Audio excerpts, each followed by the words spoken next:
അല്ല, എൻ്റെ അടുത്തൊരു സംഭവം ഞാൻ ഉണ്ടാക്കിയെടുത്ത് വെച്ചാണ് ചക്ക വരട്ടിയില്ലേ. ഞാൻ ആദ്യമായിട്ടാണ് ഉണ്ടാക്കി വെക്കുന്നത്. കാരണം അത് എങ്ങനെയെന്ന് അറിയാത്തതുകൊണ്ട് ഞാൻ ഈ പാത്രം നിറച്ച് മാത്രമേ ആക്കി വെച്ചിട്ടുണ്ടായിട്ടില്ലേ.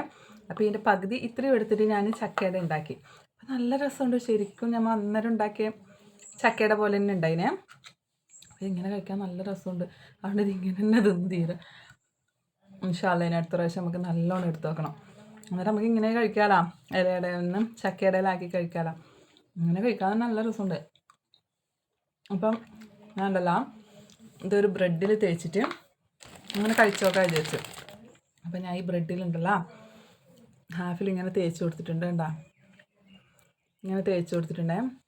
ഇത് കഴിച്ചാൽ നല്ല രസമുണ്ട്. അപ്പോൾ ഞാൻ ആക്കിയിട്ട് കഴിച്ച് നോക്കുമ്പോൾ വീഡിയോ എടുക്കാൻ വിചാരിച്ചത്. അപ്പം ഞാൻ ആദ്യം ആക്കിയിട്ട് കുറച്ച് കഴിച്ചിട്ടുണ്ട് കേട്ടോ. നല്ല രസമുണ്ട് ഇങ്ങനെ കഴിക്കാൻ വേണ്ടി. കാരണം മിക്സഡ് ഫ്രൂട്ടിൻ്റെ ജാമ് തേക്കൂലേ, ആ ഒരു ഏകദേശം. പക്ഷേ അതിനേക്കാളും ടേസ്റ്റ് ഉണ്ട് ഈ ചക്ക വരട്ടിയത് തേച്ചിട്ടാകുമ്പോൾ കേട്ടോ. ജാമിനേക്കാളും നല്ല അടിപൊളിയുണ്ട്. അപ്പം ചക്ക വരട്ടിയത് എടുത്ത് വെച്ചിട്ടുണ്ടെങ്കിൽ ഒന്ന് ട്രൈ ചെയ്തൊക്കെ ഇങ്ങനെ.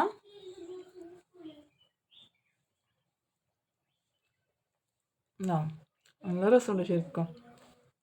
ചക്ക വരട്ടി ഇങ്ങനെ വെറുതെ തിന്നാൻ തന്നെ നല്ല രസമുണ്ട് കേട്ടോ. അപ്പോൾ സബ്സ്ക്രൈബ് ചെയ്യാൻ മറക്കല്ലേ.